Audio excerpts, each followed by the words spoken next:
Webinar kegiatan pengabdian masyarakat dengan tema edukasi waspada COVID-19 pada tingkat remaja. Dalam hal ini adalah pada siswa-siswi SMA Muhammadiyah 23 Jakarta. Sebelumnya izinkan saya untuk mengucapkan terima kasih kepada Bapak Kepala Sekolah SMA Muhammadiyah 23 Jakarta, juga kepada segenap Bapak dan Ibu guru yang telah turut membantu kelancaran terlaksananya kegiatan webinar pada pagi hari ini.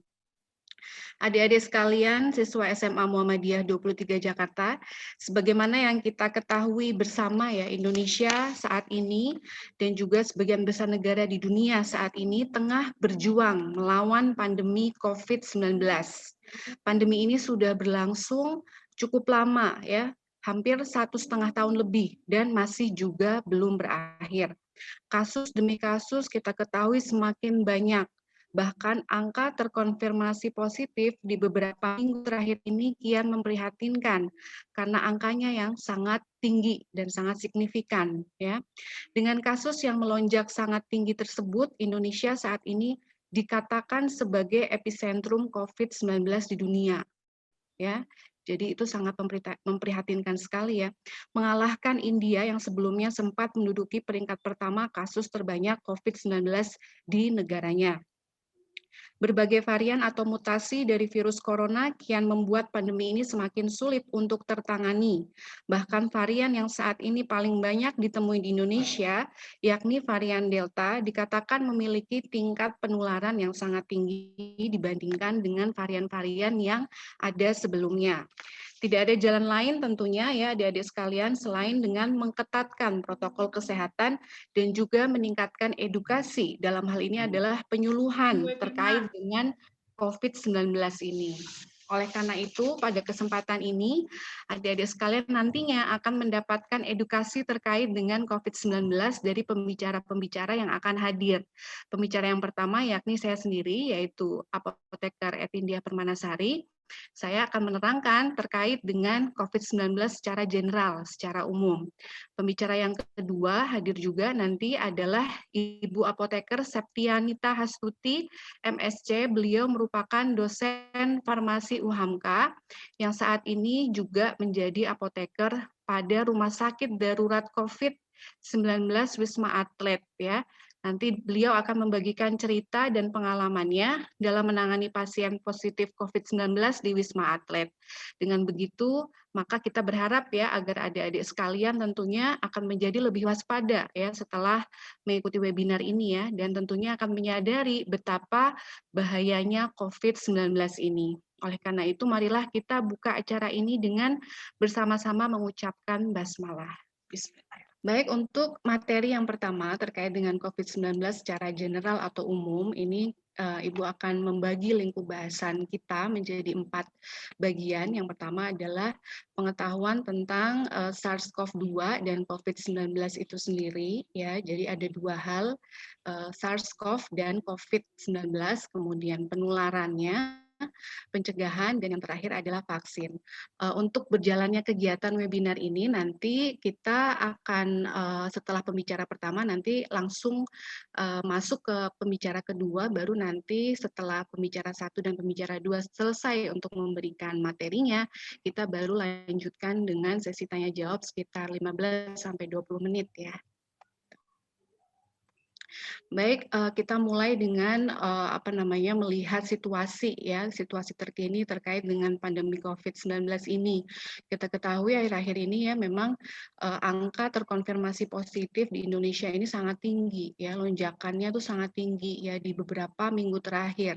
Sempat ada di angka perharinya yang terkonfirmasi positif ada 50 ribuan ya, sempat 57 ribu, kemudian sempat juga 56 ribu, dan terakhir ini adalah update per 16 Juli 2021 itu yang terkonfirmasi positif ya, dalam satu hari ada 54.000 orang.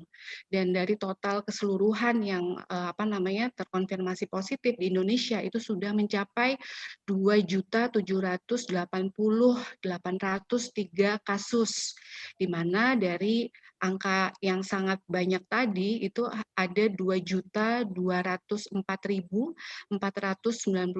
yang sudah berhasil sembuh ya. Nah, ini patut kita apresiasi ya.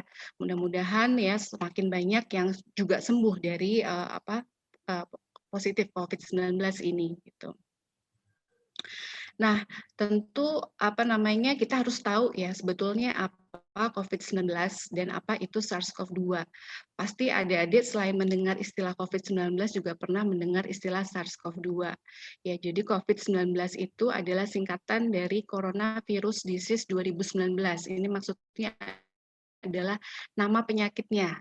Ya, kalau SARS-CoV-2 itu adalah nama virusnya. Jadi COVID-19 ini disebabkan oleh virus yang diberi nama SARS-CoV-2.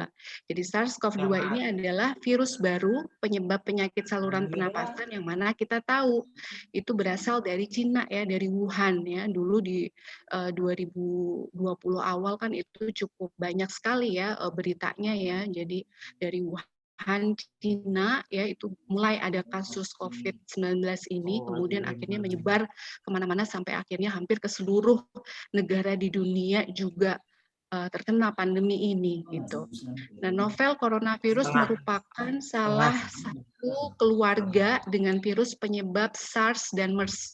Mungkin adik-adik pernah mendengar flu burung, pernah mendengar penyakit SARS, MERS gitu ya. Itu masih satu keluarga dengan SARS-CoV-2 ini. Gejala klinisnya apa? Kita lihat di sini adik-adik gejala klinis demam, ya sama kayak orang flu ya, demam, kemudian batuk pilek, kemudian gangguan pernapasan, sesak napas gitu kan, kemudian sakit tenggorokan, terus bisa juga lemas, letih, lesu. Ini adalah gejala klinis yang umum muncul ya dari penyakit COVID-19 tadi.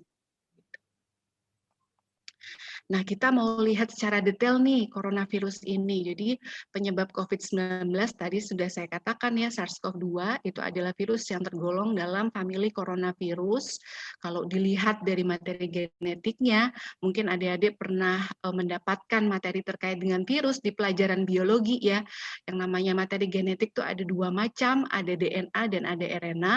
Nah, kalau coronavirus ini dia materi genetiknya berupa RNA dengan strain tunggal positif berkapsul dan tidak bersegmen ya.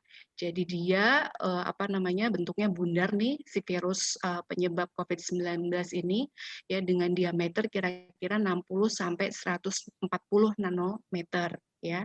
Dan cukup terkenal ya yang namanya coronavirus bentuknya bulat kemudian seperti ada mahkota di sekitar permukaan tubuhnya ya, seperti ada crown gitu, ada mahkotanya ya.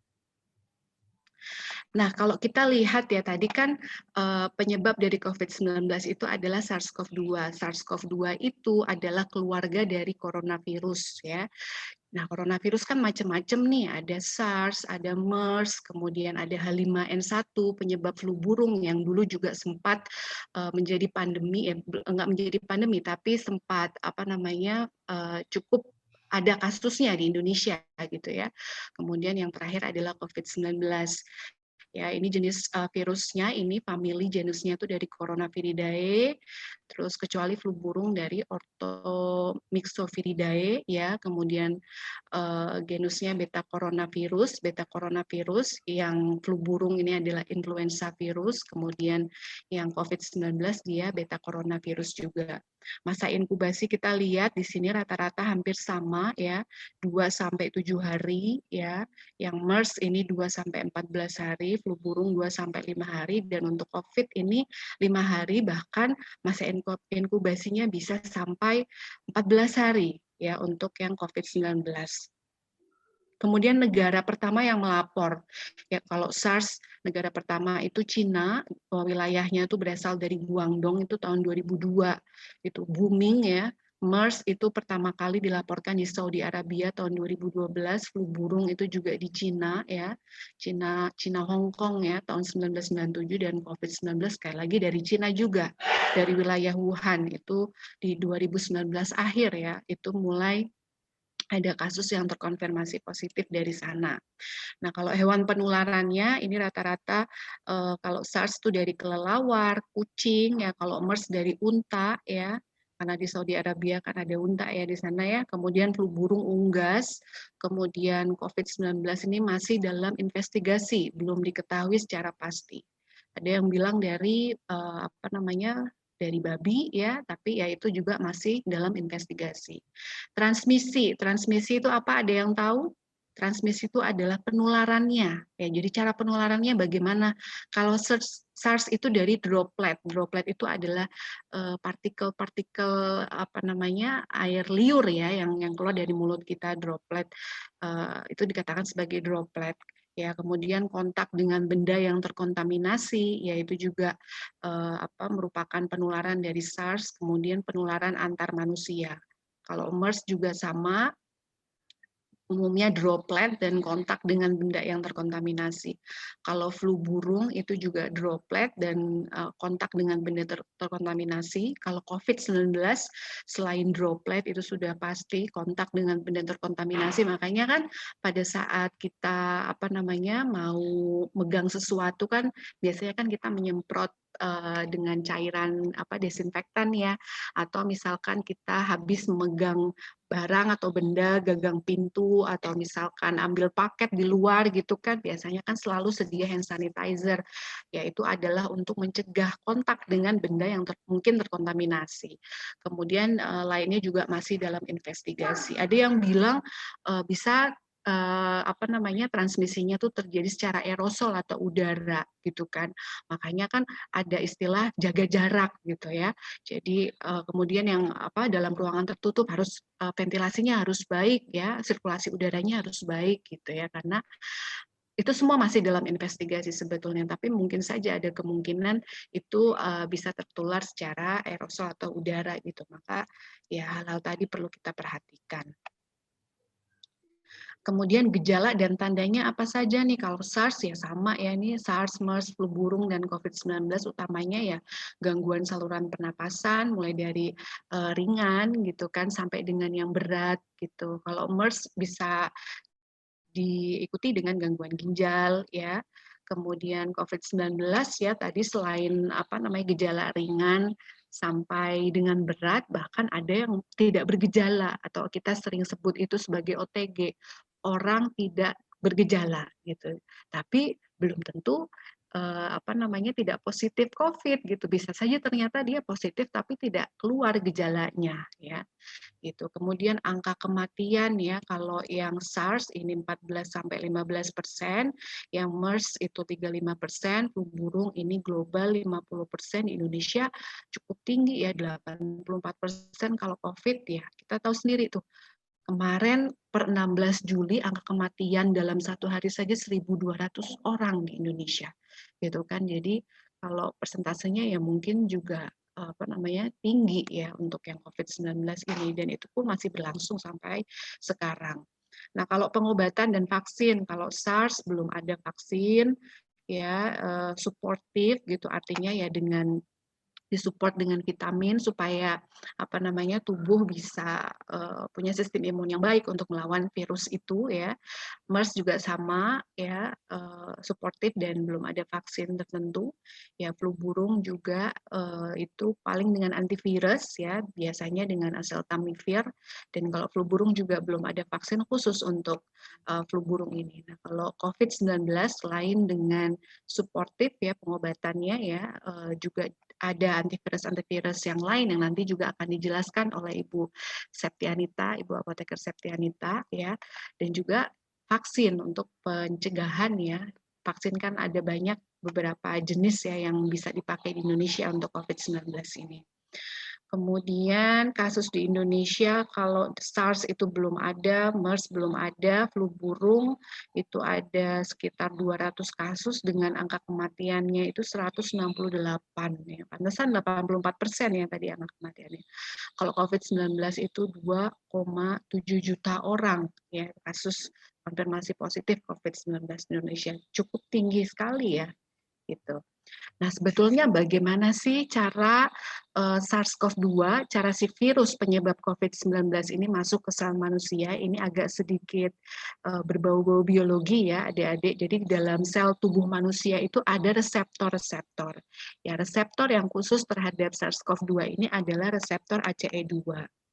Nah, jadi melalui reseptor ACE2 yang ada di permukaan sel tubuh manusia, SARS-CoV itu bisa masuk ya ke dalam sel tubuh manusia untuk kemudian menginfeksi dan hidup di dalam tubuh kita ya, karena dia butuh inang ya. Virus itu kan benda mati. Dia harus butuh inang atau butuh perantara supaya dia tetap bisa hidup, bisa bereplikasi, memperbanyak diri dan lain sebagainya. Nah, sebelum dia masuk ke dalam tubuh kita, dia harus dibantu dulu gitu ya, atau dia harus mengenali reseptor yang khusus untuk si SARS-CoV-2 ini, yaitu reseptor ACE2 tadi. Jadi seperti orang sedang berjabat tangan gitu. Jadi misalkan ini adalah reseptor ACE2, ini virusnya kemudian berjabat tangan, terus akhirnya bisa masuk ke dalam sel tubuh manusia gitu ya. Kemudian penularan ya, ini berbau-bau terkait dengan penularannya. Penularannya itu rata-rata ada 5-6 hari ya, dengan range antara 1 dan 14 hari, namun bisa sampai dapat mencapai 14 hari. Kemudian resiko penularan tertinggi diperoleh di hari-hari pertama penyakit disebabkan oleh konsentrasi virus pada sekret yang tinggi. Jadi resiko penularan yang tinggi itu terjadi di hari-hari pertama si pasien itu terinfeksi gitu ya. Kemudian orang yang terinfeksi dapat langsung menularkan sampai dengan 48 jam ya, dan masih bisa menularkan sampai dengan 14 hari ya. Jadi selain dalam 48 jam dia sudah bisa menularkan, sampai 14 hari pun masih bisa menularkan virus itu gitu ya. Kemudian tadi itu bisa menyebar melalui droplet atau kontak dengan benda yang terkontaminasi. Assalamualaikum warahmatullahi wabarakatuh. Ya, terima kasih Waalaikumsalam Bu warahmatullahi Etin. wabarakatuh. Terima kasih Pak Fahril dan adik-adik SMA apa nih? Maaf. Muhammadiyah ya. 23 Jakarta. Oke. Mungkin perkenalan singkat. Saya Septianita, biasa dipanggil Nita. Kebetulan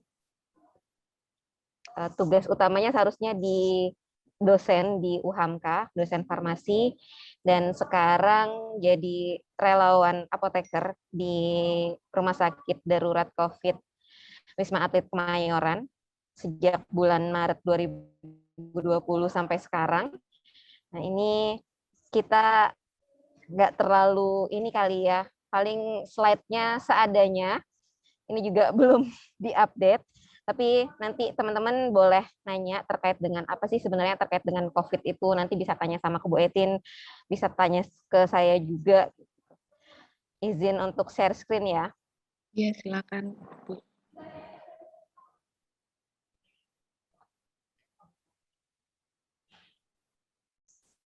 Oke.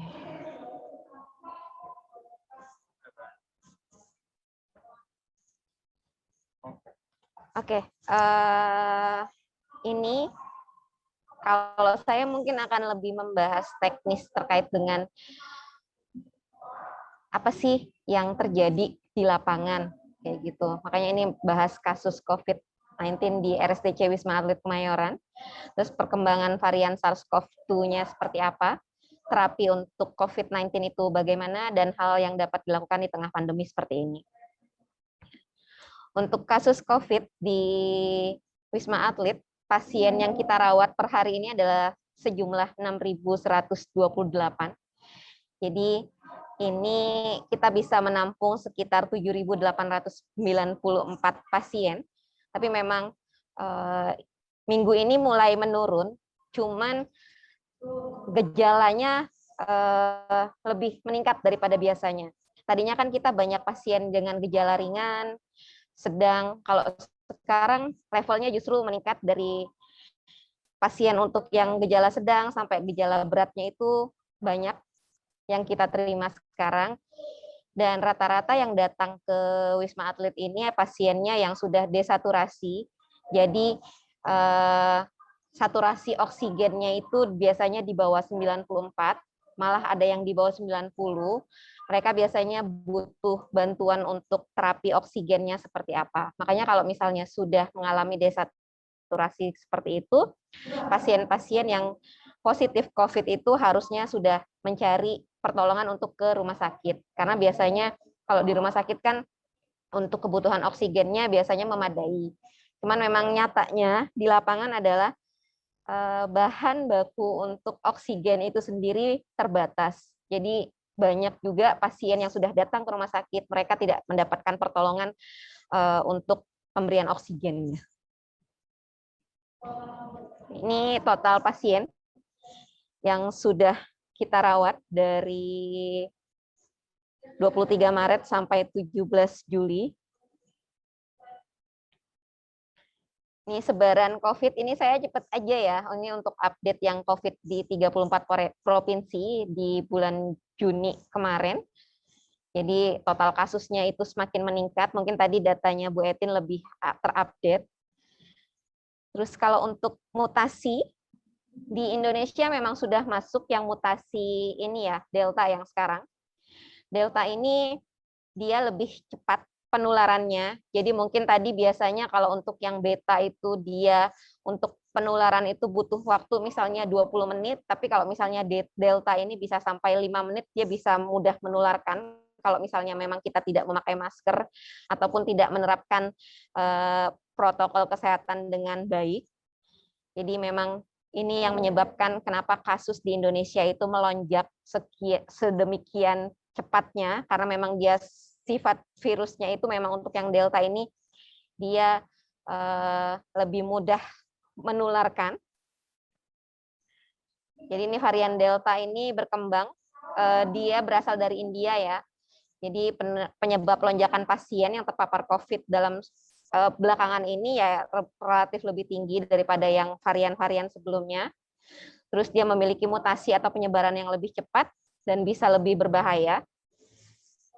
Sehingga nanti kemungkinan dia akan bermutasi menjadi Delta Plus. Jadi memang makanya tetap meskipun sudah ada giat untuk vaksinasi, tetap protokol kesehatan yang 5M itu harus tetap diterapkan di kehidupan sehari-hari. Nah, kalau ini biasanya untuk yang pasien dengan tanpa gejala, ini revisi yang terbaru dari 5 organisasi profesi. Itu ada dari PDPI, ada dari Perki, ada dari dokter anak. Nah, ini panduan terbaru untuk terapi ataupun pengobatan COVID, baik untuk yang ini yang tanpa gejala. Nah, kalau untuk yang non farmakologi tetap kita harus menerapkan 5M ya. Itu harus tetap dilakukan meskipun kita sudah divaksinasi. Terus untuk yang lingkungan kamarnya juga kita harus menjaga sanitasi lingkungan sekitar kita juga. Kalau untuk farmakologinya, saya akan lebih membahas untuk farmakologi ataupun obat-obatan untuk yang terapi COVID. Itu multivitamin saja jika kita tidak memiliki gejala. Biasanya untuk yang vitamin C, itu dianjurkan sesuai dengan dosis yang seperti ini. Bisa untuk 14 hari sampai 30 hari kita meminum vitamin C-nya. Terus vitamin D di sini D3. Itu range-nya bisa sampai, kalau untuk yang maintenance ataupun untuk yang pencegahan itu bisa cukup 400 sampai 1000 IU per hari. Tapi kalau misalnya kita sudah positif COVID, tapi kita tanpa gejala, itu biasanya range-nya bisa 1000 sampai 5000 IU. Kalau yang 1000 ini biasanya untuk pasien anak-anak. Kalau untuk yang dewasa ini bisa range-nya bisa sampai dari 3000 sampai 5000 IU per hari. Nah, ini sih kalau untuk yang tanpa gejala ya. Biasanya untuk vitaminnya itu vitamin C, vitamin D3, terus bisa juga ditambahkan dengan zinc. Terus kalau untuk yang derajat ringan,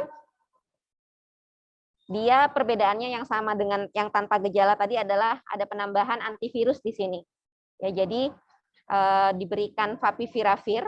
Hari pertama itu dia biasanya minum obatnya 2 kali 8 tablet untuk hari pertama, dan selanjutnya 2 kali 3 tablet sampai hari kelima.